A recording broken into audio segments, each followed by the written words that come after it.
Halo Tribuners, Anda sedang menyaksikan live update Tribun News edisi Senin 11 April 2022 sore. Seperti biasa, kami akan sajikan informasi terkini dari berbagai daerah yang akan dilaporkan secara langsung oleh reporter kami di lapangan.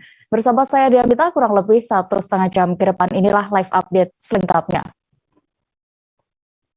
Mulai di kabar pertama Tribuners, Jalan Handel Tura yang menghubungkan Kecamatan Anjir Pasar menuju Marabahan, Kabupaten Barito, Kuala, mengalami kerusakan parah. Jalan ini sudah beberapa tahun terakhir dikeluhkan warga Kalimantan Selatan lantaran belum ada perbaikan secara menyeluruh. Kondisi jalan pun penuh lubang dan makin parah jika diguyur hujan karena di sejumlah titik digenangi air. Bagaimana pantauan di sana selengkapnya dan keadaan jalan di sana juga akan dilaporkan reporter kami dari Banjarmasin Pos. Ada rekan M. Tabri yang sudah terhubung bersama kami. Silakan dengan laporan Anda.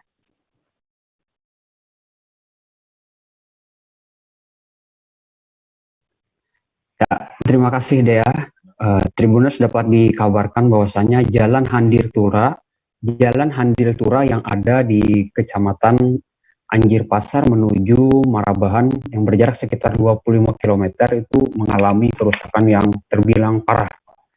Kondisi ini cukup dikeluhkan masyarakat sekitar dan juga pengendara yang melintas di beberapa tahun terakhir karena belum ada perbaikan secara menyeluruh. Meskipun ada perbaikan namun masih tidak bisa dikatakan maksimal karena hanya mampu bertahan beberapa waktu kemudian rusak kembali. Ya, kondisi ini sendiri telah diketahui banyak masyarakat, kemudian juga dari pihak DPRD Provinsi Kalimantan Selatan telah melakukan peninjauan ke lokasi dan nampaknya jalan ini tahun ini akan diperbaiki. Namun dari jarak 25 km hanya bisa dianggarkan sekitar 2,7 miliar rupiah untuk perbaikan di 1 kilometer awal. Karena di sana bagian yang paling cukup parah rusak dan juga kawasan terbilang padat penduduk. Hal-hal yang dikeluhkan masyarakat sendiri di jalan ini ketika terik matahari maka kondisinya akan berdebu. Kemudian ketika diguyur hujan maka di sana akan ditemukan banyak genangan air atau lubang-lubang yang terisi air sehingga sedikit banyaknya mengganggu aktivitas masyarakat sekitar dan juga para pengendara. Sementara itu diketahui juga anggaran yang terbilang kecil untuk jalan yang cukup panjang ini dari DPRD Provinsi Kalimantan Selatan, tepatnya di bagian Komisi 3, akan terus mengupayakan bisa melakukan perbaikan jalan ini dengan skala yang lebih besar dari yang ada ini.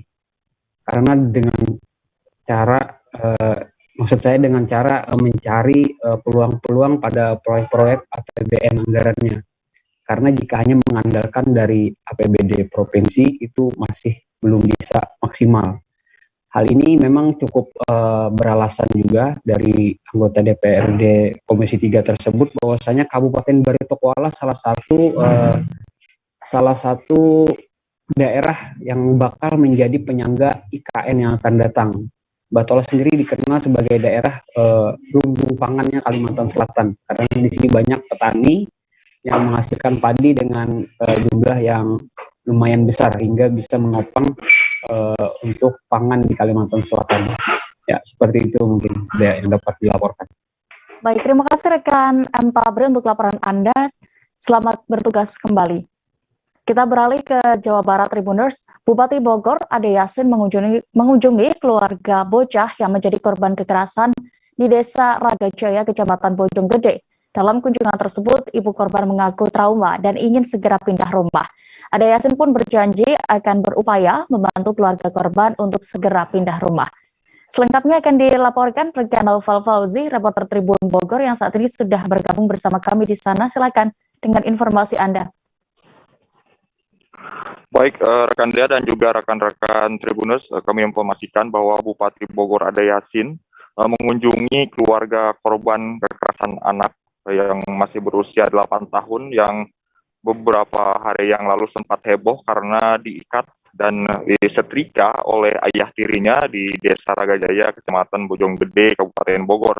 Dan dalam kunjungan tersebut Bupati Bogor hanya menghabiskan waktu kunjungan selama 45 menit karena memang begitu ramainya warga berdatangan menyambut kedatangan beliau. Kami juga berkesempatan untuk melihat kondisi korban yang masih berusia 8 tahun ini, yang mana pantauan kami korban terpantau sudah bisa berbaur dengan masyarakat sekitar dengan keramaian, dan yang bersangkutan juga bisa berkomunikasi dengan lancar seperti ketika ditanya cita-cita, yang bersangkutan sempat mengaku ingin menjadi seorang polisi. Bupati Bogor Ade Yasin mengatakan bahwa dalam kunjungan tersebut yang untuk korban menurut Bupati juga memang kondisinya saat ini sudah tenang, namun rasa trauma masih dirasakan oleh pihak keluarga korban. Hal ini diakui oleh ibunda korban, yang mana dia ini mengadu kepada Bupati bahwa dia ingin segera pindah rumah kontrakan karena rasa trauma yang dia alami. Dan Bupati Bogor juga mengatakan akan turut membantu proses pindah rumah tersebut. Namun hal itu menurutnya baru bisa dilakukan setelah nanti proses penyelidikan atas kasus kekerasan anak ini selesai dilakukan oleh pihak kepolisian. Dan dalam kunjungan itu, Bupati Bogor juga sempat membahas terkait masa depan korban kekerasan ini, yang mana Bupati menawarkan kepada pihak keluarga anaknya tersebut, korban ini, untuk dimasukkan ke pondok pesantren dengan biaya dijamin oleh Bupati Bogor Ade Yasin.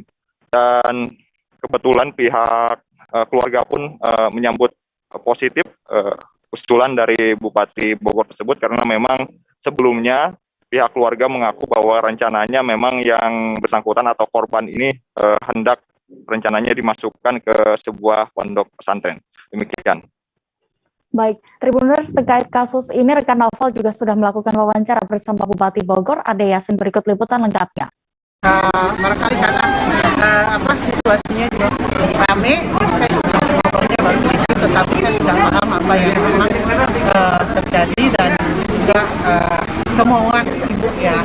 Jadi urusan kekerasan dalam rumah tangga itu bukan urusan domestik lagi atau urusan rumah tangga lagi, tetapi ini urusan masyarakat.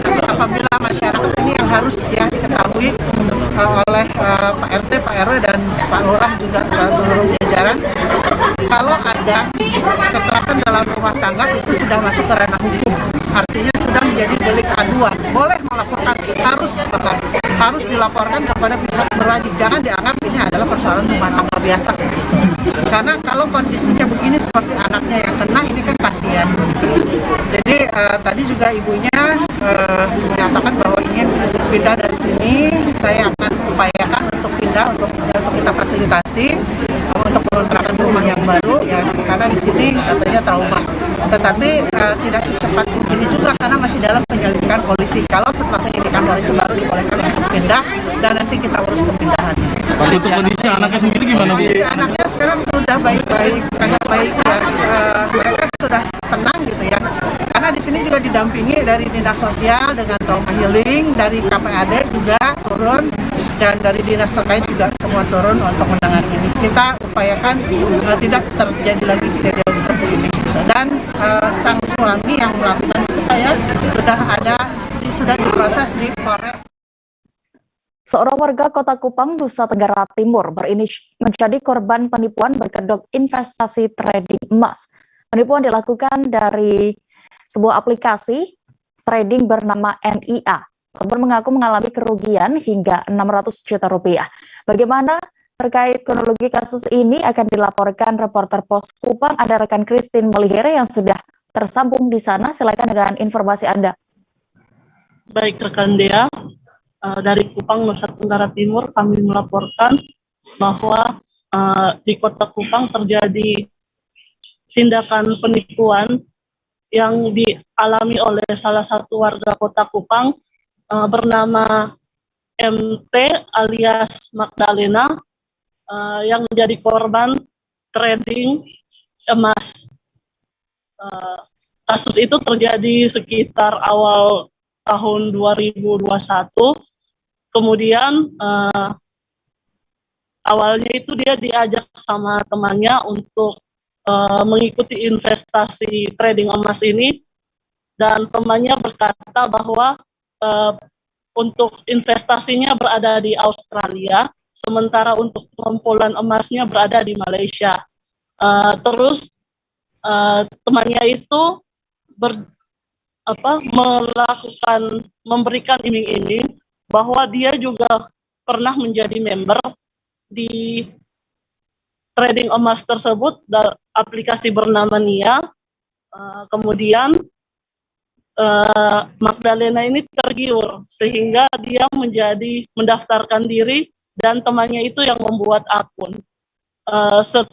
Selama 3 bulan berjalan, Magdalena terus melakukan setoran, tapi kemudian pada bulan keempat dia mengecek akunnya itu unknown akunnya tidak dikenali, sehingga dia berusaha untuk komplain kepada perusahaan investasi emas tersebut, tapi tidak ada jawaban dan tidak ada itikat baik, sehingga dia meminta bantuan dari rekannya pengacara bernama Pak Francisco Besi untuk memberikan pendampingan, dan kasus ini dilaporkan ke Polda NTT. Dan sampai saat ini kasusnya masih dalam penanganan oleh Subdit 3 Jatanras Polda NTT. Demikian. Baik, Tribuners, untuk keterangan lebih lengkapnya, jurnalis kami juga sudah melakukan wawancara bersama penasihat hukum dari korban, Francisco Besi. Berikut liputan lengkapnya.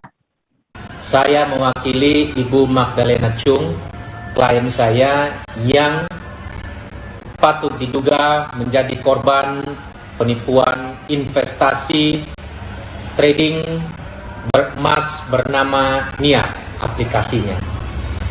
Awalnya di pertengahan tahun 2021 beliau mengikuti investasi tersebut selama 3 bulan, dan total kerugian yang beliau alami kurang lebih sekitar 600 juta rupiah.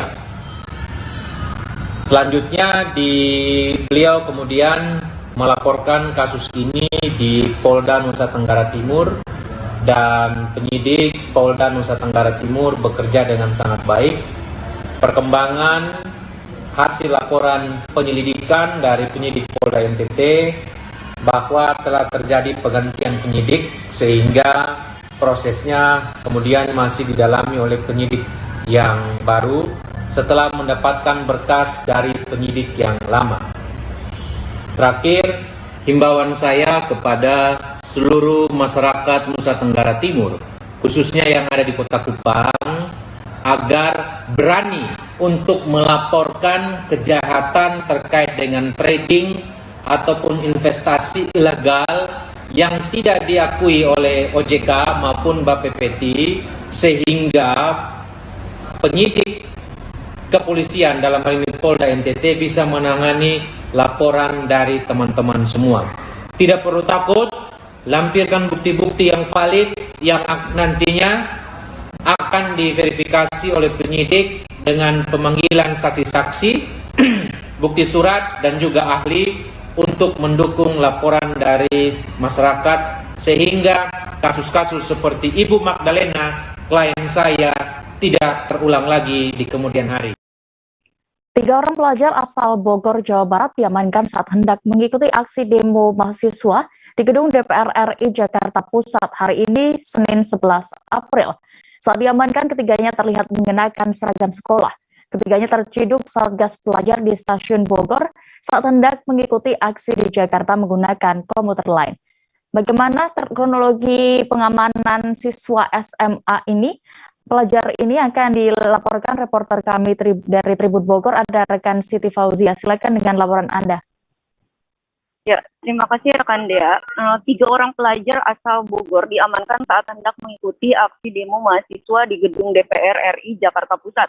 Ketiganya terciduk Satgas Pelajar di Stasiun Bogor saat hendak mengikuti aksi di Jakarta menggunakan komuter lain pada hari ini, Senin 11 Maret 2022.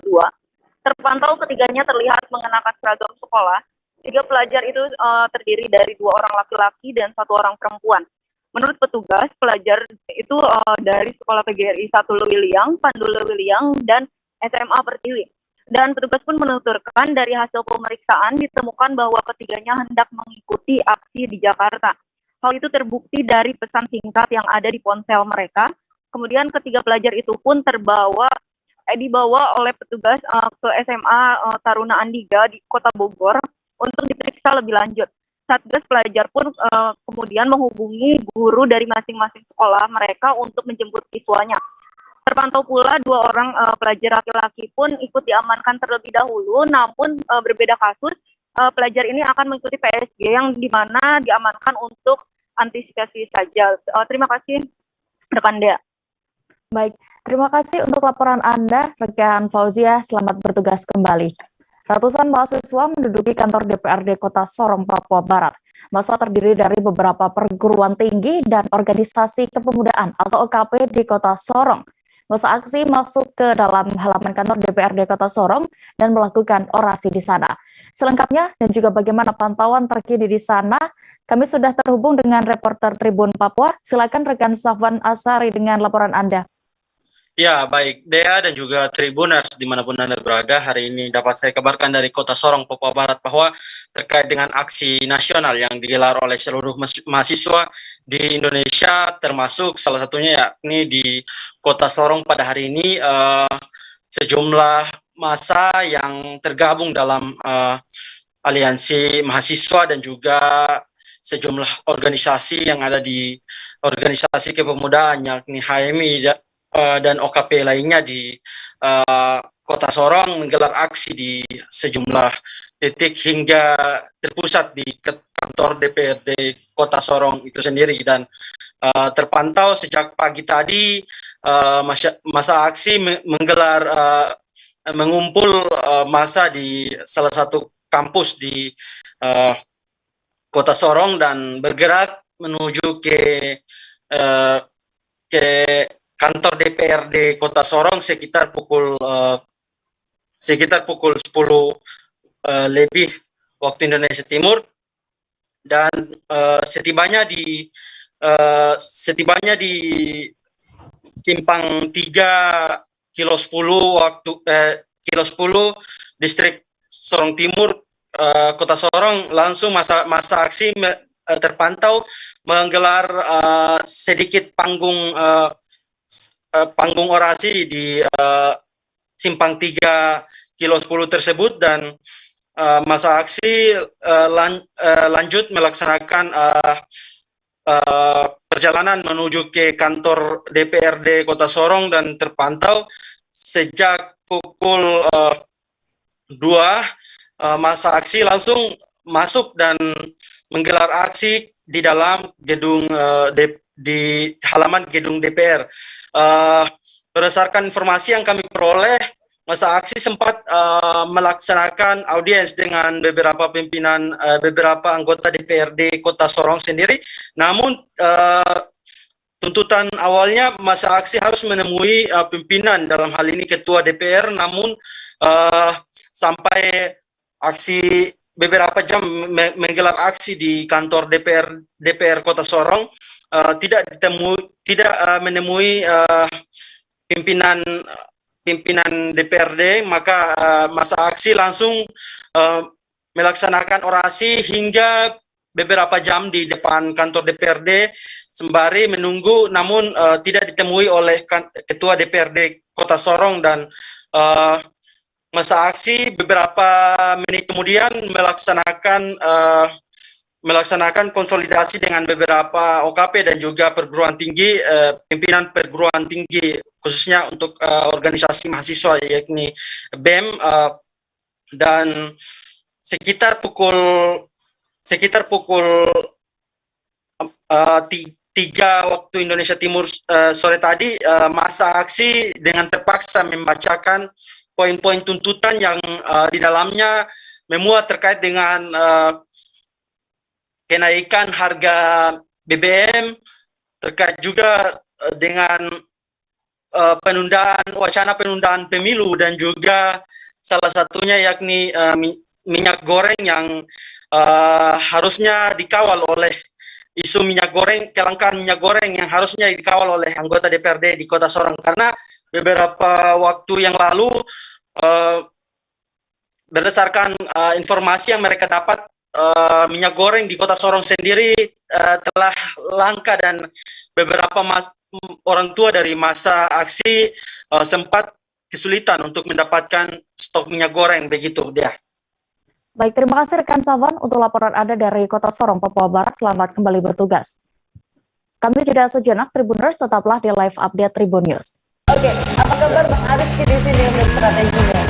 Ya, kalau saya sendiri di Jumit 37 ini yang semalam baru mulai, saya udah Sebenarnya aku nggak ngerasa itu penangkapan atau penggerbegan atau apapun itu. Karena gitu, posisinya aku Jadi kita mengenal disebut dengan stroke yang tidak berdarah dengan stroke yang berdarah. Stroke yang tidak berdarah itu biasanya ditandai dengan adanya penyumbatan. Kalau itu penyumbatan di sini mungkin pikirnya tidak ke situ kali ya, tapi kalau di Korea atau di Kamboja itu ada beberapa paper yang saya itu mas ya dulunya tukang koran. Oh gitu ya, Tukang koran ya, saya baca ya Pak. tuh kan pernah baca kan Ya. jadi kalau saya jadi pangdam itu udah bersyukur banget. Si anak ini dijadikan sebagai tersangka begitu. Ya, kalau ini kita bicara yang di luar kasus Kombo ya. Dikenal dengan nama hujan shower, di mana terdapat batas jelas antara daerah hujan dan tidak hujan yang biasanya terjadi pada fase awal master stage atau tahap berbahaya dewasa. itu Kang. Jadi mulai artinya terjadinya perlembekan. Nah itu untuk penetrasi akan sulit begitu ya. Dok, saya ini Menurut saya memang tidak mudah, bukan urusan tanah diambil. Kalau misalnya Amerika Serikat sekarang, Rasulullah mengatakan dalam sebuah hadis bahwa berpuasa di 6 hari Syawal itu.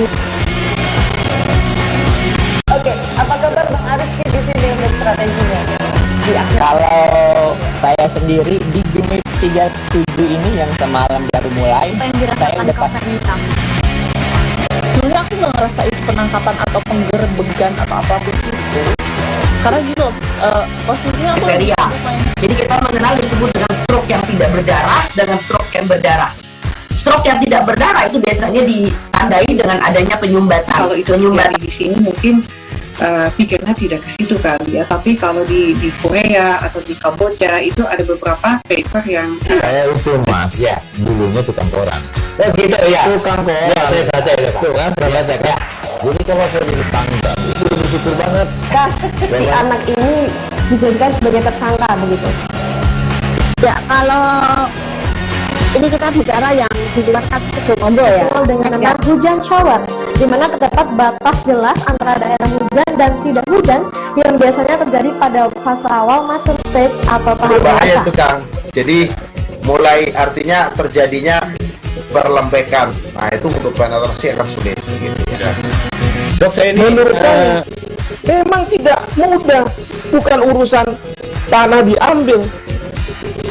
Kalau misalnya Amerika Serikat sekarang, Rasulullah mengatakan dalam sebuah hadis bahwa berpuasa di 6 hari Syawal itu. Oke, apa kabar Bang Arif di sini untuk strateginya? kalau saya sendiri di Jumit 37 ini yang semalam baru mulai, saya udah sebenarnya aku nggak ngerasa itu penangkapan atau penggerbegan atau apapun itu. Karena gitu, posisinya aku Jadi kita mengenal disebut dengan stroke yang tidak berdarah dengan stroke yang berdarah. Stroke yang tidak berdarah itu biasanya ditandai dengan adanya penyumbatan. kalau itu penyumbatan di sini mungkin pikirnya tidak ke situ kali ya, tapi kalau di Korea atau di Kamboja itu ada beberapa paper yang saya itu mas ya dulunya tukang koran. Oh gitu ya, Tukang koran ya, saya baca ya Pak. tuh kan pernah baca kan jadi kalau saya jadi pangdam itu udah bersyukur banget. Si anak ini dijadikan sebagai tersangka begitu. Ya, kalau ini kita bicara yang di luar kasus Kombo ya. Dikenal dengan nama hujan shower, di mana terdapat batas jelas antara daerah hujan dan tidak hujan yang biasanya terjadi pada fase awal master stage atau tahap Berbahaya dewasa. itu Kang. Jadi mulai artinya terjadinya perlembekan. Nah itu untuk penetrasi akan sulit. Gitu, ya. Dok, menurut saya memang tidak mudah, bukan urusan tanah diambil. Kalau misalnya Amerika Serikat sekarang, Rasulullah mengatakan dalam sebuah hadis bahwa berpuasa di 6 hari Syawal itu. Oke, apa kabar Bang Arief di sini untuk strateginya? Ya, kalau saya sendiri di Jumip 37 ini yang semalam baru mulai, Apa yang dirasakan saya udah Kapten Hitam? Sebenarnya aku nggak ngerasain penangkapan atau penggerebekan atau apapun itu. Karena gitu, posisinya aku kriteria. Jadi kita mengenal disebut dengan stroke yang tidak berdarah dengan stroke yang berdarah. Stroke yang tidak berdarah itu biasanya ditandai dengan adanya penyumbatan. Kalau itu terjadi di sini mungkin pikirnya tidak ke situ kali ya, tapi kalau di Korea atau di Kamboja itu ada beberapa paper yang saya itu mas, ya dulunya tukang koran. Oh gitu ya, Tukang koran. ya saya baca itu Pak. Tuh kan pernah baca kan? Ya. Jadi kalau saya jadi pangdam itu udah bersyukur banget. Si anak ini dijadikan sebagai tersangka begitu. Ya, kalau ini kita bicara yang di luar kasus kedua. Terima kasih Anda masih menyaksikan live update Tribun News. Kita menuju informasi berikutnya.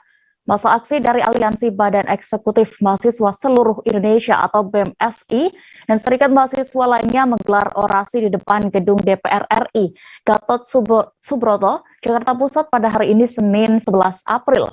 Masa mahasiswa yang terpantau jumlahnya sekira 1.000 orang ini mulai menggelar aksi sekira pukul 14 waktu Indonesia Barat.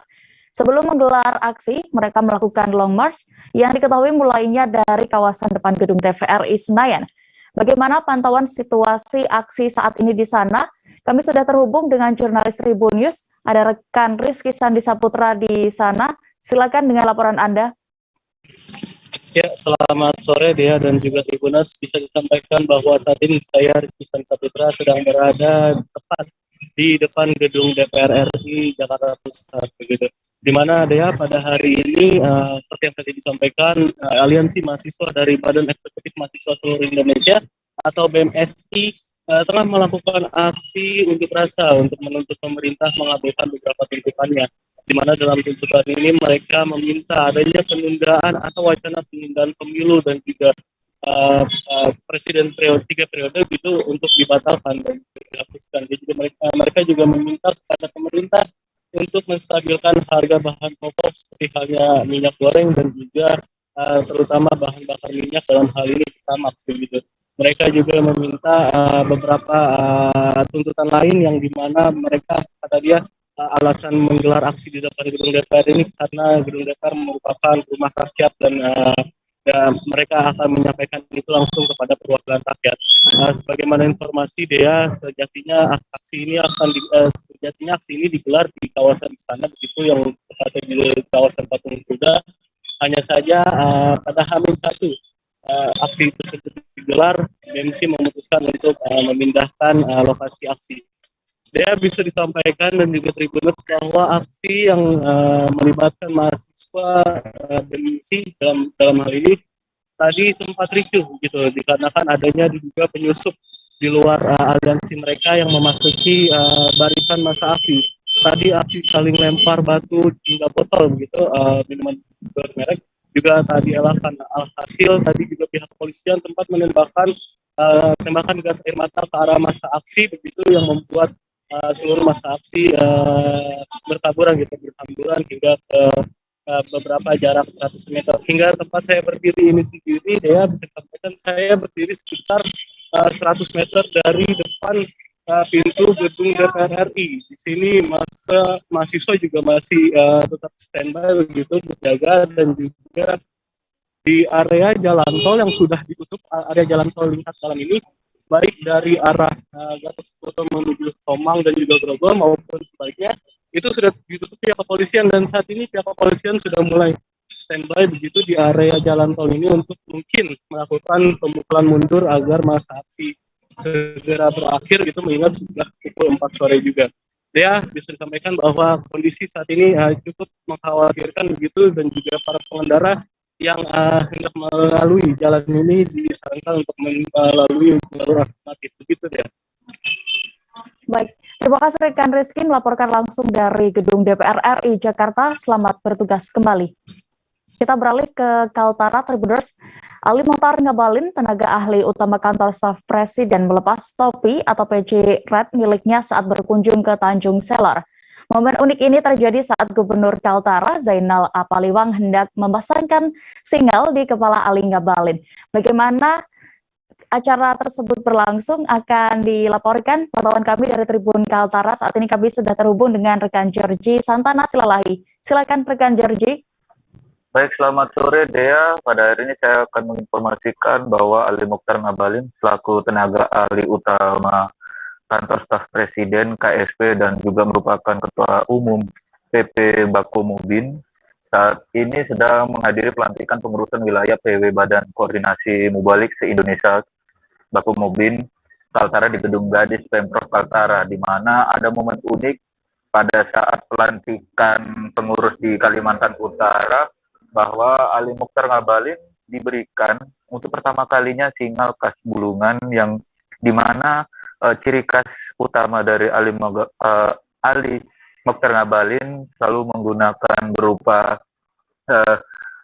sorban putih di atas kepala dengan dibaluti oleh topi Tobana khas Makassar, Sulawesi Selatan, dan ia menyampaikan bahwasannya ini pertama kalinya ia melepaskan untuk kunjungan kerjanya dalam kegiatan Mubalik se-Indonesia atau Bakomubin, yang dimana ia akan mempresentasikan ini juga kepada para anggota di kantor staf Presiden maupun para pengurus lainnya yang ada di seluruh Indonesia, sebab bahwasannya ini adalah pengalaman beliau pertama kali mengenakan singal ataupun topi kesultanan yang dimana para pejabat di kerajaan dulu di Kabupaten Bulungan itu sebagai tanda adanya penghormatan atau pahlawan yang selalu mengedepankan jiwa-jiwa nasionalisme. Dan Bang Ali, sapaan akrabnya, menuturkan juga kepada awak media ia baru pertama kali mengetahui adanya singal khas Bulungan ini dan akan terus mempelajari budaya-budaya yang ada di seluruh Indonesia, secara khusus Kabupaten Bulungan. Dan ia juga terus terang menyampaikan bahwasannya yang biasanya dia pakai sorban dengan ditutupkan sebuah toban atau topi khas Makassar, Sulawesi Selatan, itu sebelumnya hanya istrinya saja yang bisa ia percayakan untuk melepaskan topi tersebut, sebab bahwasannya ini menurut masyarakat di Makassar merupakan hal yang sakral dan tidak sembarangan masyarakat boleh melepaskannya kecuali sang istri. Ia juga mengatakan selama di Provinsi Kalimantan Utara sangat antusias melihat warga yang begitu ramah dan juga sangat melestarikan budaya-budaya leluhur yang ada di Kabupaten Bulungan, Provinsi Kalimantan Utara. Demikian dia yang bisa dapat saya sampaikan, kembali ke studio. Baik, terima kasih. Terkait ini, rekan jurnalis kami juga sudah melakukan wawancara bersama tenaga ahli utama KSP, Ali Mokhtar Ngabalin. Berikut liputan lengkapnya.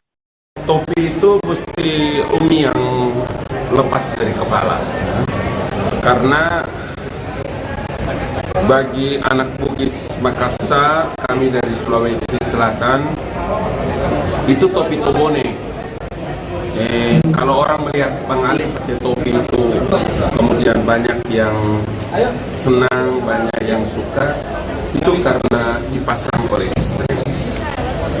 Makanya tidak bisa dilepas, kecuali istri perempuan yang lepas. Tapi ini topi yang dipakai oleh para punggawa-punggawa, para pejuang, para leluhur-leluhur dahulu di Bulungan kan, pakai ini topi. Jadi di Tanjung Selor kita harus pakai ini sebagai bukti satu bentuk apa sejarahnya. Tapi saya percaya bahwa tidak mungkin orang memasang di kehormatan ini di kepalanya tanpa punya sejarah hebat. Ada success story yang selalu menjadi simbol bagi orang-orang di Bulungan, Tanjung Selor, atau di Kalimantan. aksi unjuk rasa mahasiswa juga terjadi di depan Gedung Sate, Kota Bandung, Jawa Barat pada hari ini, Senin 11 April 2022. Masa aksi menduduki Jalan Diponegoro sehingga arus lalu lintas dialihkan ke jalan sekitarnya. Setelah berunjuk rasa di depan Gedung Sate, mereka pun berorasi di depan Gedung DPRD Jawa Barat. Bagaimana situasi terkini di sana dan apa saja tuntutan masa aksi di sana akan dilaporkan wartawan Tribun Jabar. Saat ini kami sudah terhubung dengan rekan Syarif Abdussalam. Silakan, rekan Syarif. Ya, selamat sore rekan Dea dan Tribuners. Ya, saya melaporkan dari Gedung Sate Kota Bandung.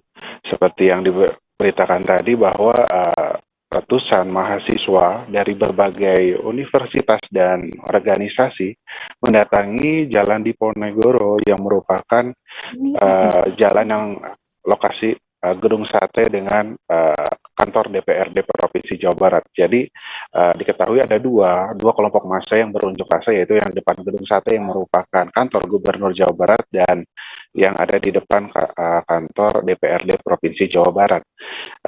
Sehingga Jalan Diponegoro ini harus ditutup sehingga arus lalu lintas harus dialihkan ke jalan sekitarnya.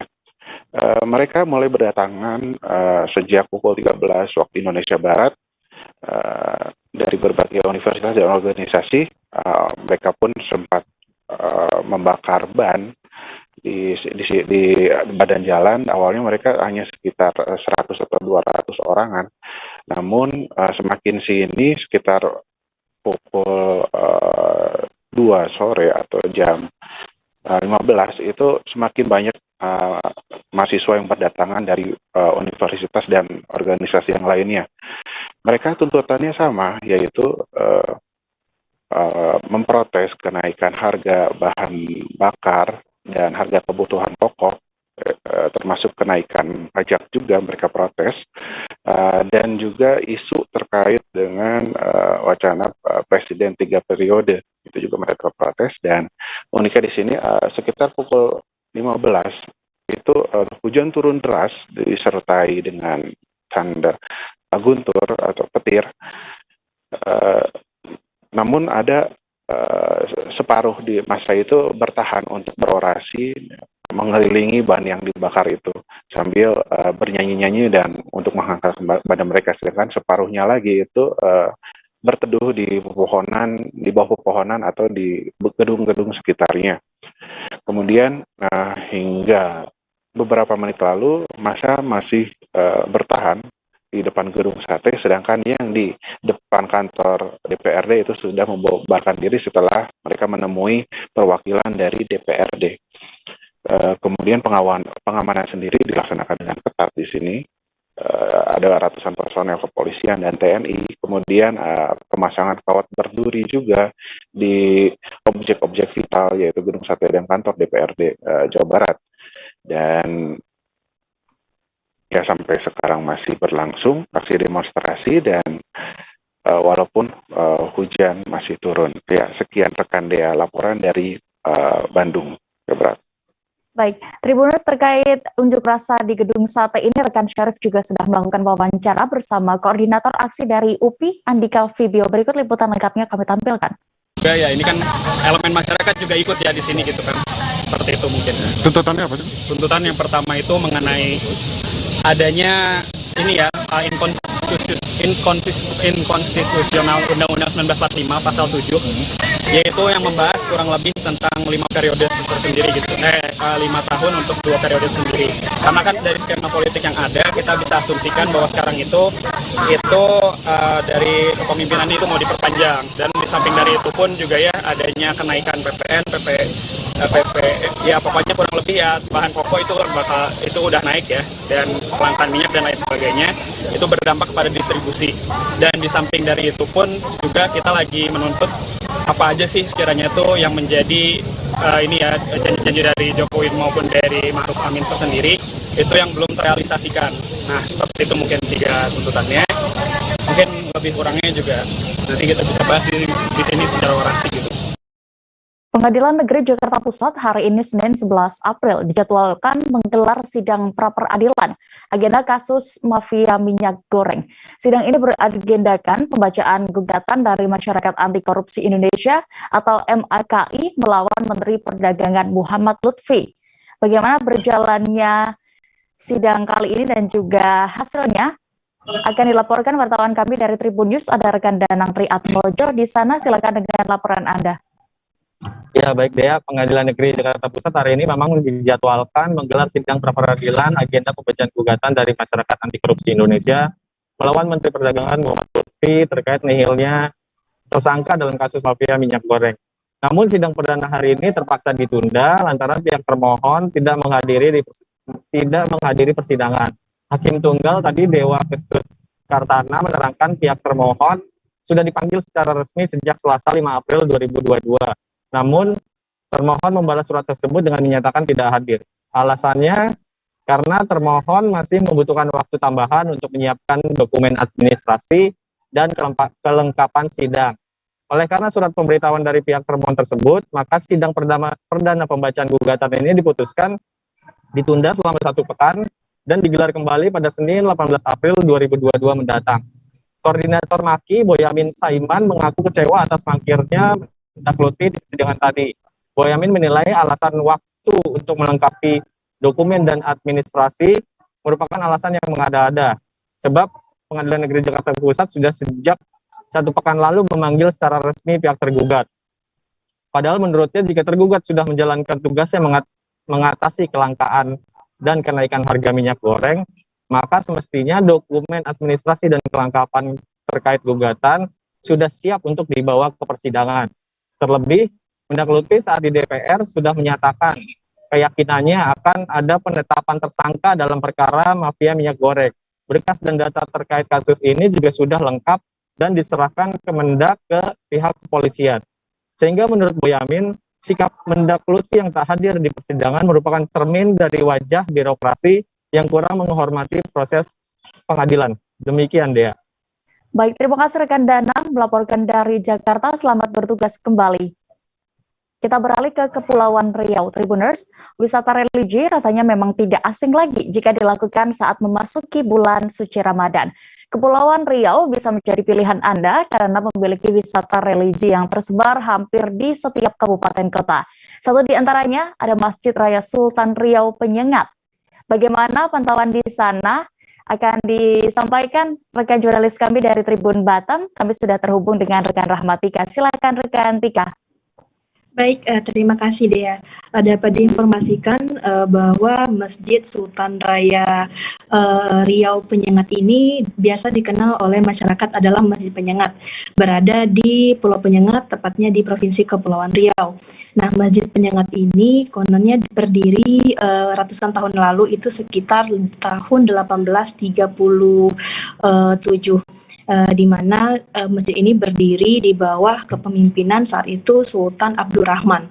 Nah, masjid yang berada atau terletak di Pulau Penyengat ini konon dinobatkan sebagai pulau perdamaian dunia pada zaman dahulu.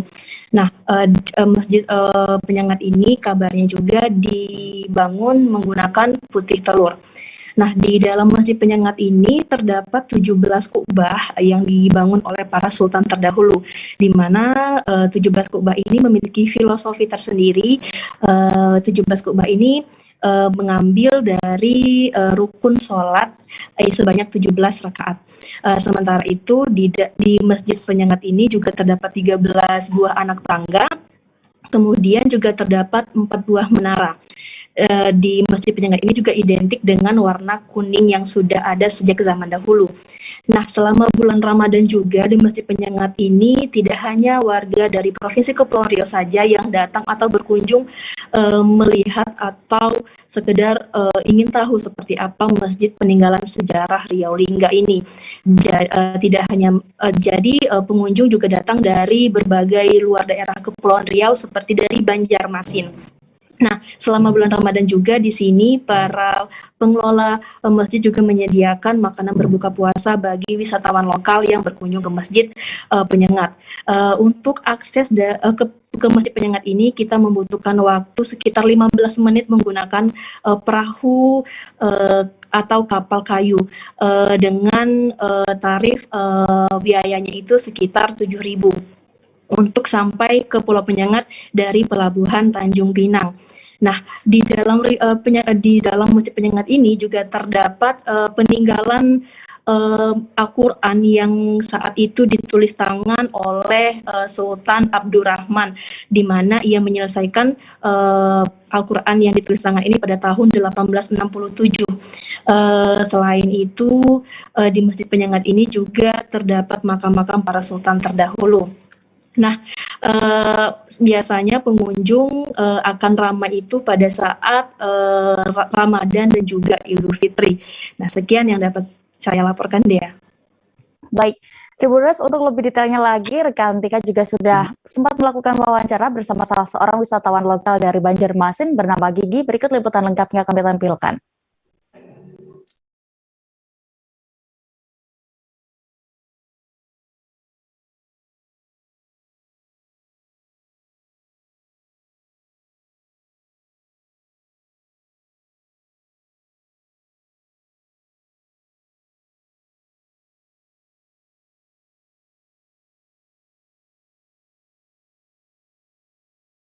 Tribuners, kami masih akan menyajikan informasi pilihan lainnya hanya di live update seusai jeda berikut. Oke, apa kabar Bang Arif di sini untuk strateginya? Ya, kalau saya sendiri di Jumip 37 ini yang semalam baru mulai, saya udah Sebenarnya aku nggak ngerasain penangkapan atau penggerbegan atau apapun itu, karena gini loh, posisinya kriteria. Jadi kita mengenal disebut dengan stroke yang tidak berdarah dengan stroke yang berdarah. Stroke yang tidak berdarah itu biasanya ditandai dengan adanya penyumbatan. Kalau itu terjadi di sini mungkin pikirnya tidak ke situ kali ya, tapi kalau di Korea atau di Kamboja itu ada beberapa paper yang saya itu mas, ya dulunya tukang koran. Oh gitu ya, Tukang koran. Ya, saya baca ya, Tuh kan pernah baca kan? Ya. Jadi kalau saya jadi pangdam itu udah bersyukur banget. Si anak ini dijadikan sebagai tersangka begitu. Ya, kalau ini kita bicara yang di luar kasus Situbondo ya. Dikenal dengan nama hujan shower, di mana terdapat batas jelas antara daerah hujan dan tidak hujan yang biasanya terjadi pada fase awal mature stage atau tahap Bahaya dewasa. tuh Kang. Jadi mulai artinya terjadinya perlembekan. Nah itu untuk penetrasi akan sulit gitu ya. Dok, saya ini menurut saya memang tidak mudah, bukan urusan tanah diambil. Kalau misalnya Amerika Serikat sekarang, Rasulullah mengatakan dalam sebuah hadis bahwa berpuasa di 6 hari Syawal itu. Oke, apa kabar Bang Arif di sini untuk strateginya? Ya, kalau saya sendiri di Jumip 37 ini yang semalam baru mulai, saya udah pasti. Sebenarnya aku nggak ngerasain penangkapan atau penggerbegan atau apapun itu, karena gini loh, posisinya aku kriteria. Jadi kita mengenal disebut dengan stroke yang tidak berdarah dengan stroke yang berdarah. Stroke yang tidak berdarah itu biasanya ditandai dengan adanya penyumbatan. Kalau itu terjadi di sini mungkin pikirnya tidak ke situ kali ya, tapi kalau di Korea atau di Kamboja itu ada beberapa paper yang saya itu mas, ya dulunya tukang koran. Oh gitu ya, Tukang koran. Ya, saya baca ya, Pak. Tuh kan pernah baca kan? Ya. Jadi kalau saya jadi pangdam itu udah bersyukur banget. Si anak ini dijadikan sebagai tersangka begitu. Ya, kalau ini kita bicara yang di luar kasus Situbondo ya. Dikenal dengan nama hujan shower, di mana terdapat batas jelas antara daerah hujan dan tidak hujan yang biasanya terjadi pada fase awal mature stage atau tahap Bahaya dewasa. tuh Kang. Jadi mulai artinya terjadinya perlembekan. Nah itu untuk penetrasi akan sulit gitu ya. Dok, saya ini menurut saya memang tidak mudah, bukan urusan tanah diambil. Kalau misalnya Amerika Serikat sekarang, Rasulullah mengatakan dalam sebuah hadis bahwa berpuasa di 6 hari Syawal itu.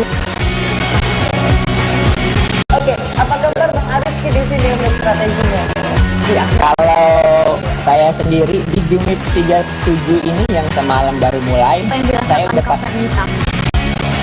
Sebenarnya aku nggak ngerasa itu penangkapan atau penggerebegan atau apapun itu, karena gini loh, posisinya aku kriteria. Jadi kita mengenal disebut dengan stroke yang tidak berdarah dengan stroke yang berdarah. Stroke yang tidak berdarah itu biasanya ditandai dengan adanya penyumbatan. Kalau itu terjadi di sini mungkin pikirnya tidak ke situ kali ya, tapi kalau di Korea atau di Kamboja itu ada beberapa paper yang Saya itu mas, ya dulunya tukang koran. Oh gitu ya. Tukang koran. Ya, saya baca itu, Pak. Tuh kan, pernah baca kan? Ya. Jadi kalau saya jadi tangga, itu udah bersyukur banget. Si anak ini dijadikan sebagai tersangka begitu. Ya, kalau ini kita bicara yang di luar kasus Situbondo ya. Dikenal dengan nama hujan shower, di mana terdapat batas jelas antara daerah hujan dan tidak hujan yang biasanya terjadi pada fase awal mature stage atau tahap Berbahaya dewasa. itu Kang. Jadi mulai artinya terjadinya perlembekan. Nah itu untuk penetrasi akan sulit. Gitu ya. Dok, saya ini menurut saya memang tidak mudah, bukan urusan tanah diambil.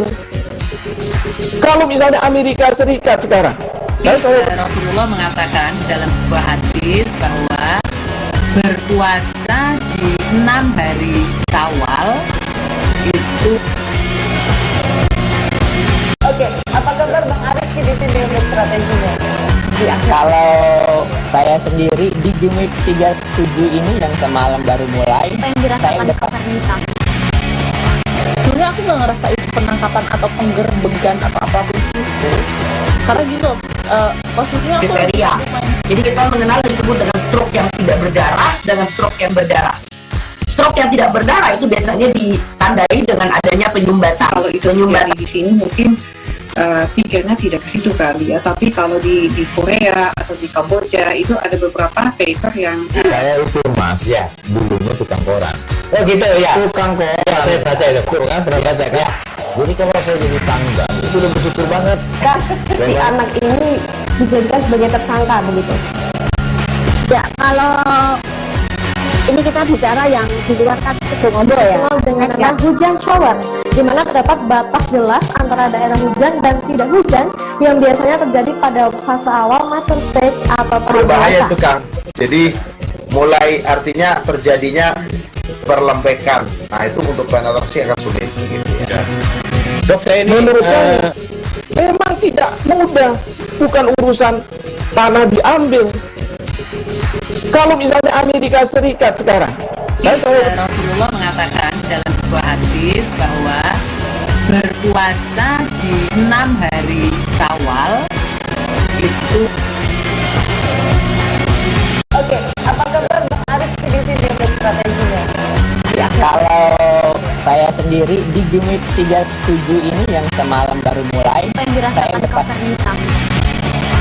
Sebenarnya aku nggak ngerasa itu penangkapan atau penggerebegan atau apapun itu, karena gini loh, posisinya aku kriteria.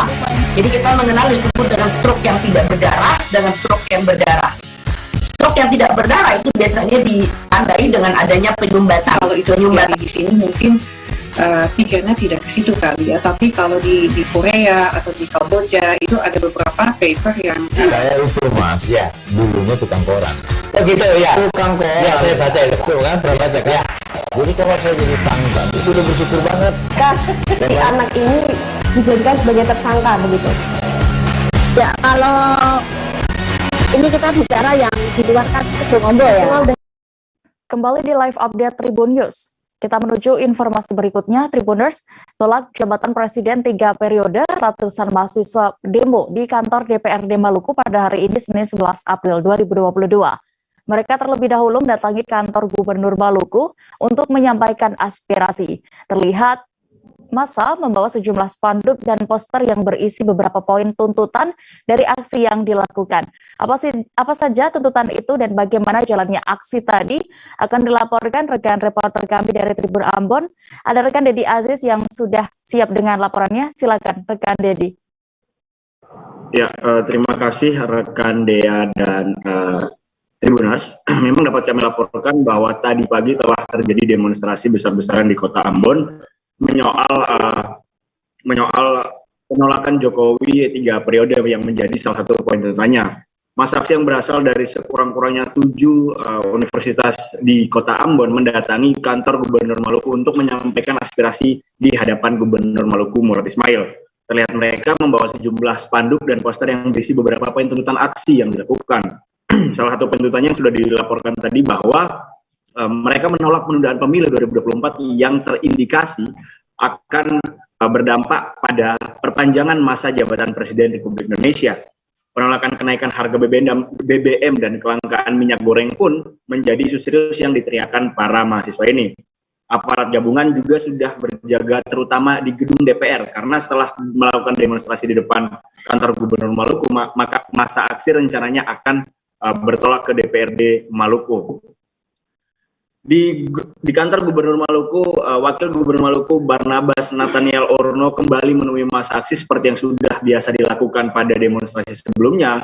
Yang biasa menemui masa aksi selalu Wakil Gubernur Maluku. Orno berjanji akan menyampaikan tuntutan mahasiswa kepada DPRD Maluku. Ia pun berterima kasih kepada masa aksi yang dinilainya telah mengikuti prosedur demonstrasi yang telah ditentukan. Aksi demonstrasi ini merupakan lanjutan dari unjuk rasa yang telah dilakukan pada Jumat tanggal 8 April 2022. Di lain tempat, kepolisian juga menjamin tidak akan melakukan tindak kekerasan saat mengamankan aksi demonstrasi mahasiswa hari ini. Dan itu terbukti dan dikatakan oleh Kapolsek Nusa Niwe, Ibtu Johan Anakota, mereka mengamankan aksi demonstrasi dengan mengedepankan sisi humanisme. Seperti itu, Dea. Baik, terima kasih rekan Dedi Aziz untuk laporan Anda. Selamat bertugas kembali. Kita beralih ke Bali, Tribuners. Aksi damai mahasiswa dari berbagai perguruan tinggi Indonesia di sejumlah daerah saat ini sedang dilaksanakan. Pada hari ini, Senin 11 April, di Bali, Polresta Denpasar turun dengan kekuatan hingga 400-an personel. Aksi unjuk rasa di sana akan diikuti massa dari Liga Mahasiswa Nasional di kawasan Rendon, Denpasar, Bali. Bagaimana situasi terkini di sana akan dilaporkan rekan Firizky Irwan, reporter dari Tribun Bali yang saat ini sudah bergabung bersama kami. Silakan rekan Firizky. Baik, terima kasih Dea. Untuk saat ini baru saja selesai aksi demo yang dilakukan para mahasiswa di wilayah Renon dan Pasar Bali. Di mana diketahui aksi yang dilaksanakan para mahasiswa itu berlangsung pada Senin 11 April sekitar pukul 3 siang atau 3 sore tadi. Dan dari hasil pantauan Tribun Bali di lokasi, bahwa aksi yang dilaksanakan oleh para mahasiswa itu berlangsung kondusif, dan dari hasil pantauan Tribun Bali mereka diperkirakan ada sebanyak 20 mahasiswa yang tergabung dari beberapa elemen di mahasiswa di wilayah Denpasar.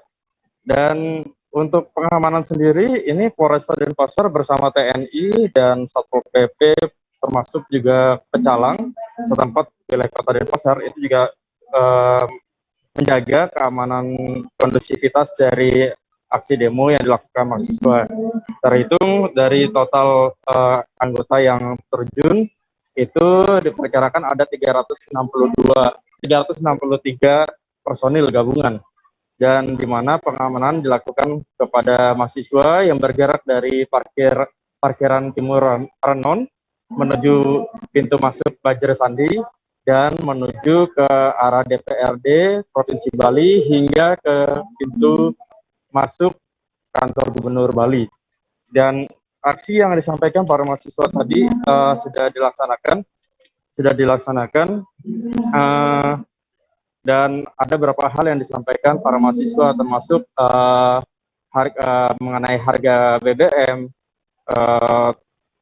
kebutuhan pokok, dan lain-lain, di mana mereka menyuarakan aksinya untuk memberikan suara kepada masyarakat atau mewakilkan kepada masyarakat yang saat ini benar-benar perekonomian sulit dihadapi kepada warga, sehingga mereka terus terang untuk turun langsung menuju ke lokasi dan menyampaikan aspirasi kepada mereka. Namun di dalam aksinya tersebut mahasiswa sempat terhalang saat memasuki ke gedung DPRD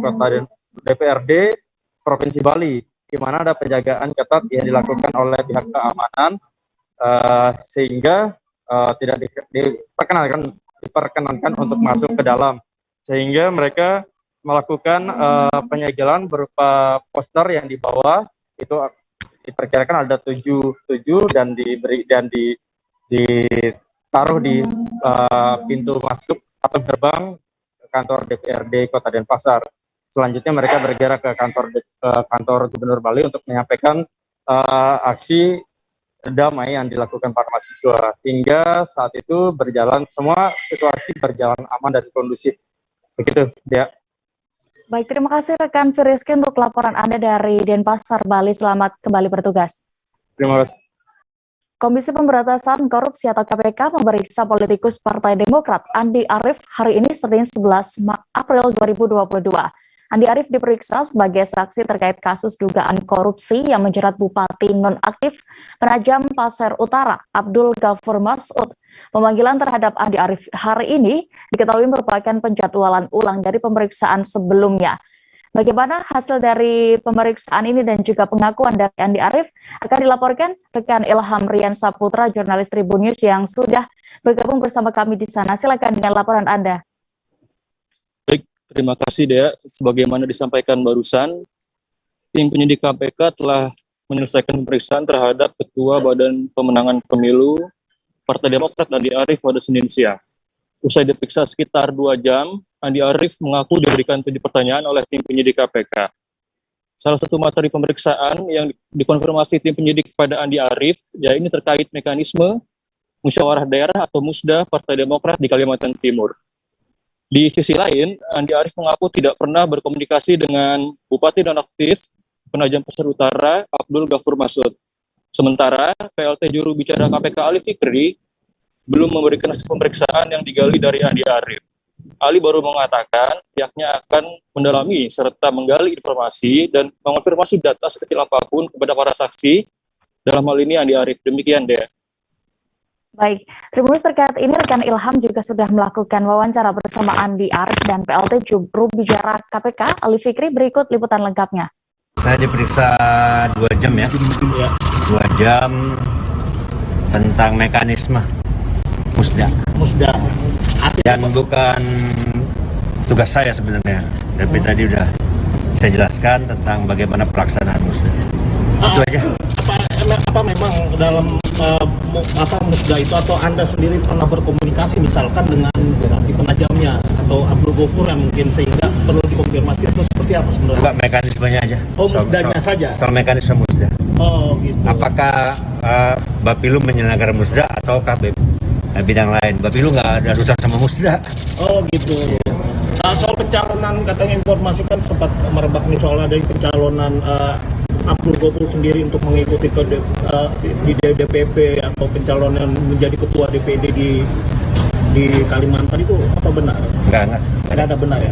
Berapa pertanyaan? Ada pertanyaan. Cuma pertanyaannya 7 pertanyaan. Keluarganya Abdul Ghafur nyalahin Demokrat loh, katanya ini tergantung terkait dengan Demokrat, pemerintahannya nggak ada. Emang benar? Saya nggak terlalu ngikut itu. Nggak ada juga dalam pertanyaan tadi. Yang lebih besar hanya mengkonfirmasi soal musda doang atau ada yang lain, Bang? Sampai musda aja. Soal misalkan penunjukan musda aja. Musda aja tidak. Ya benar, jadi hari ini sesuai dengan agenda dari tim penyidik KPK memanggil saksi ya untuk tersangka AGM Bupati Penajam Pasir Utara, dan saksi Andi Arief ini hari ini tadi telah hadir sekitar jam 9:04 pagi ya, dan saat ini masih pemeriksaan oleh tim penyidik KPK. Tentu mengenai materi yang nanti akan ditanyakan pada yang bersangkutan, kami pastikan nanti kami akan sampaikan ya kepada teman-teman terkait dengan pertanyaan apa saja, materi apa saja yang akan digali dan konfirmasi kepada saksi Andi Arief ini. Namun akan sampaikan setelah selesai pemeriksaan yang bersama. Wakil Presiden RI Ma'ruf Amin diagendakan berkunjung ke Sumatera Barat pada Selasa 12 April 2022 besok.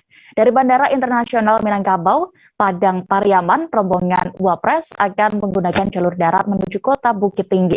Kegiatan akan dipusatkan di pelataran Jam Gadang. Bagaimana persiapannya di sana saat ini menjelang kedatangan Wakil Presiden akan dilaporkan jurnalis Tribun Padang. Ada rekan Fuadi Zikri di sana. Silakan dengan informasi Anda. Baik, terima kasih rekan Dia. Selamat sore Tribuners semua. Sebagaimana diketahui besok tanggal 12 April 2022, Wakil Presiden Republik Indonesia Ki Haji Ma'ruf Amin dijadwalkan akan berkunjung ke Sumatera Barat, tepatnya di kota Bukit Tinggi. Nah, beliau akan didampingi oleh dua menteri sekaligus, yaitu Menteri Pariwisata dan Menteri Menko Kemaritiman dan Investasi Luhut Binsar Panjaitan. Besok beliau akan dijadwalkan tiba di kota Bukit Tinggi pada siangnya dan kegiatannya akan berlangsung pada pukul 4.16 waktu Indonesia bagian Barat, di mana diketahui nantinya Wakil Presiden Republik Indonesia akan meresmikan kampanye Gerakan Nasional Bangga Buatan Indonesia di kota Bukit Tinggi. Saat ini persiapannya berdasarkan wawancara Tribun Padang bersama dengan Wakil Wali Kota Bukit Tinggi, disampaikan bahwa persiapannya sudah mencapai 98% lebih dan saat ini masih dalam proses finishing. Dan dipastikan besok kegiatan akan digelar aman dan damai, dan saat ini berdasarkan keterangan dari pihak kepolisian juga dari segi pengamanan juga telah dilakukan berbagai persiapan, termasuk salah satunya pengalihan arus lalu lintas di kota Bukit Tinggi. Untuk persiapan kegiatannya sendiri saat ini dari pihak IO telah mendirikan berbagai stand-stand yang nantinya akan dipergunakan oleh pihak UMKM untuk memamerkan berbagai macam produknya. Nah, diketahui nantinya Wakil Presiden tidak hanya meresmikan atau grand launching Gernas BBI di Kota Bukit Tinggi, namun juga ada peresmian beberapa kegiatan lainnya. Salah satunya adalah peresmian zona khas kuliner halal, aman, dan sehat di Kota Bukit Tinggi yang digelar di Pasar Los Lambong, Kota Bukit Tinggi. Kemudian peresmian Komite Daerah Ekonomi dan Keuangan Syariat Sumatera Barat, dan juga peresmian digital shopping dari Telkom Indonesia, dan peresmian Halal House dan Halal Center di lokasi yang sama. Untuk kegiatannya sendiri perlu diketahui nanti ada bazar di lokasi yang sama di pelataran Jam Gadang, dan juga ada pasar rakyat UMKM yang memamerkan berbagai macam produk UMKM khas yang ada di Sumatera Barat. Demikian dia dapat disampaikan di Kota Bukit Tinggi. Baik, terima kasih rekan Fadi Zikri melaporkan dari Kota Bukit Tinggi, Sumatera Barat. Selamat bertugas kembali. Kita beralih ke informasi berikutnya. Mahasiswa Universitas Patimura memblokade ruas Jalan Insinyur Putu Henda, Kota Ambon pada hari ini, Senin 11 April. Akibat aksi tersebut, arus lalu lintas di Jalan Insinyur Putu Henda pun tersendat.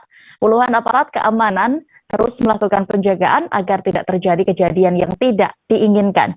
Bagaimana pantauan terkini di sana akan dilaporkan rekan Ridwan Tuasamu, jurnalis Tribun Ambon yang sudah bergabung bersama kami. Silakan dengan laporan Anda, rekan Ridwan. Baik, rekan Dea dan Tribuners, sore tadi mahasiswa Universitas Patimura Ambon masih tetap melakukan aksi demonstrasi yang secara serentak dilakukan oleh mahasiswa di seluruh Indonesia pada hari ini. Mereka yang sudah berkumpul sejak pukul 9 pagi awalnya masih melakukan demonstrasi secara biasa saja di depan pintu gerbang Universitas Patimura di bagian utara. Kemudian menjelang sore hari ketika sejumlah mahasiswa di Kota Ambon mulai mendatangi kantor DPRD Provinsi Maluku, mahasiswa Patimura Ambon, Unpad Ambon justru menggelar aksi di depan pintu sebelah timur Universitas Patimura, yang kemudian mereka akhirnya menduduki satu ruas jalan di Jalan IR Putu Hena yang membuat arus lalu lintas harus dialihkan oleh sejumlah pihak aparat kepolisian. hal itu kemudian membuat arus lalu lintas dari arah pusat kota Ambon menuju ke Bandar Udara Patimura Ambon ataupun bagi pengguna jalan yang ingin berjalan menuju ke kawasan Waihir dan sekitarnya harus lebih dulu melalui kawasan Rumah 3, sehingga memang dari mulai pertigaan antara Jembatan Merah Putih Ambon, kemudian saat turun dari Jembatan Merah Putih Ambon, aparat kepolisian langsung mencegat pengendara dan memberikan arahan agar pengendara melewati jalan kawasan Rumah 3. Hal itu dilakukan oleh mahasiswa dalam unjuk rasa yang dilakukan sejumlah mahasiswa terkait dengan rencana penundaan pemilihan presiden 2024, kemudian adanya kelangkaan minyak goreng di sejumlah wilayah Indonesia yang sudah terjadi dalam beberapa bulan terakhir, dan juga yang terakhir adalah kenaikan BBM jenis Pertamax yang mulai diterapkan sejak 1 April lalu. Dan aksi mahasiswa tersebut diketahui berakhir beberapa saat sebelum berbuka puasa di Kota Ambon. Seperti itu laporan saya dari Ambon, Dea. Baik, terima kasih rekan Ridwan untuk laporan Anda. Selamat kembali bertugas. Kita beralih ke Provinsi Lampung, Tribuners. Pengendara yang melintas di jembatan penyeberangan JTTS menuju pintu tol Menggala, Kabupaten Tulang Bawang di kilometer 183-184 harus berhati-hati. Pasalnya, badan jembatan penyeberangan yang membentang di atas JTTS ruas terbanggi besar, simpang pembatang kondisinya sudah parah. Bahkan pagar beton pembatas jembatan sudah patah. Bagaimana pantauan di sana dan kondisi jembatan itu sebenarnya akan dilaporkan rekan Endra Zulkarnain, wartawan Tribun Lampung. Silakan dengan laporan Anda. Oke, Dea, selamat sore. Selamat sore Tribuners. Oke, Dea dan Tribuners, perlu kami informasikan memang jembatan penyeberangan yang membentang di Jalan Tol Trans Sumatera kilometer 183-184 yang menuju pintu tol Menggala di Kabupaten Tulang Bawang sudah sejak awal 2021 kemarin memang sudah amblas. Di situ hasil pantauan kami di lapangan sejak setahun lalu memang awalnya badan jembatan pada sisi kiri bahu jalan itu memang sudah nampak retak-retak, konstruksi tanahnya sudah mulai turun. Kemudian pada pagar pembatas jembatan yang berada di sisi kiri memang sudah retak, kemudian sudah turun. Sudah beberapa kali kami memantau itu, dan terakhir kami melakukan pemantauan memang kondisinya sudah semakin parah. Badan jembatan memang sudah tidak lagi retak, tapi sudah ambruk, dan kalaupun nanti turun hujan, memang diguyur hujan terus-menerus, itu memang dikhawatirkan akan amblas dan jatuh ke bawah. Sudah beberapa kali kami sudah berkoordinasi dengan Dinas PU Kabupaten Tulang Bawang beberapa waktu lalu, setahun lalu, itu menyatakan memang mereka sudah berkoordinasi dengan pihak tol yang mengelola tol Trans Sumatera Simpang Pematang Terbanggi Besar, memang akan segera dilakukan perbaikan. Tapi sampai saat ini kondisi badan jembatan sudah semakin parah, dan hasil pantauan terakhir kami itu sudah nyaris ambruk, tinggal hanya menunggu waktu untuk jatuh ke bawah. Ini juga tentu membahayakan pengendara yang melintas, baik yang melintasi jembatan penyeberangan tersebut ataupun kendaraan yang melintas di bawah jembatan yang memang posisi di bawah jembatan itu adalah jalan tol Trans Sumatera. Selain badan jembatan yang berada di atas jembatan itu memang pada konstruksi tanah yang tanah timbunan untuk penyangga badan jembatan itu memang sudah terlihat longsor, dan itu sangat mengkhawatirkan sekali ketika turun hujan akan terjadi longsor besar dan akan terjadi patah pada badan jembatan. Begitu, Dea. Baik, terima kasih rekan Endra Zulkarnain melaporkan dari Lampung. Selamat bertugas kembali. Tribuners, informasi tadi sekaligus menutup perjumpaan kita dalam live update hari ini. Lantaran masih di tengah pandemi, kami kembali mengingatkan untuk Anda selalu menerapkan protokol kesehatan dimanapun berada, meski sudah mendapatkan vaksin dosis lengkap. Jangan lupa juga, Tribuners, saksikan live update esok hari di seluruh kanal YouTube Tribun Network. Saya Diam Gita mewakili kru yang bertugas pamit. Terima kasih dan sampai jumpa.